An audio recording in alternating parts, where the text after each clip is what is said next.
নমস্কার সব্বাইকে। সবাই কেমন আছো? আমি ভালোই আছি।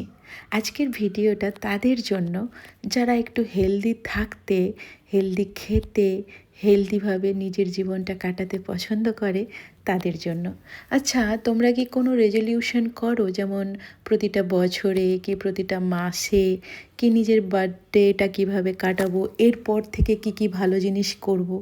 আমি কিন্তু করি, সব কিছু হয়ে ওঠে না, কিন্তু একটা একটা করার চেষ্টা করি। যেমন এবছর একটা জিনিস ভেবেছি যে ময়দা খাবো না। তো ময়দা খাবো না বলে কিন্তু পাস্তা তো খেতে ইচ্ছে করে, তাই আজকে একটু হেলদি পাস্তা আটা দিয়েই বানিয়ে ফেললাম বাড়িতে। প্রথমে আটাটা আগের দিন থেকেই মেখে রেখেছিলাম, তারপর সেটাকে ধনেপাতা দিয়ে মেখে কিছুক্ষণ ঢাকা দিয়ে রেখে দিয়েছিলাম 10-15 মিনিট মতো। তারপর একদম পাতলা রুটির মতো বেলে সেটাকে কেটে নিয়ে যেরকম ইচ্ছে তোমার সেরকম গড়ে নিতে হবে। আমি যেরকম এইভাবে একটা ফ্লাওয়ার শেপ দিয়েছিলাম, অনেকটা রোজ মতো দেখতে হয়েছিল।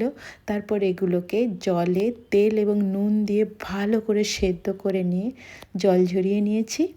তারপর একটা কড়াইতে প্যানে তেল গরম করে তেলের জায়গায় বাটারও ইউজ করা যায়, আর ইচ্ছে মতো মশলা, বিশেষ করে যেরকম আমরা পাস্তা বানাই সেই মতো টমেটো, আমি খুব সাধারণ মশলা ব্যবহার করেছি যেহেতু খুব গরম আজকে, তাই টমেটো, কাঁচা পেঁয়াজ, স্পিনাচ, চিলি ফ্লেক্স, নুন, হলুদ, ব্যাস আর কিচ্ছু না দিয়ে সেদ্ধ করে রাখা পাস্তাটা দিয়ে চিজ আর বাটার দিয়ে ভালো করে সটে করে নিয়েছি।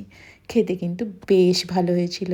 আর স্কিন কেয়ারের মধ্যে যেহেতু গরম পড়ে গেছে, তাই প্রথমেই ঘুম থেকে উঠেই আইস জলে মুখটা চুবিয়েছি, বেশ ভালোই কাটলো কিন্তু।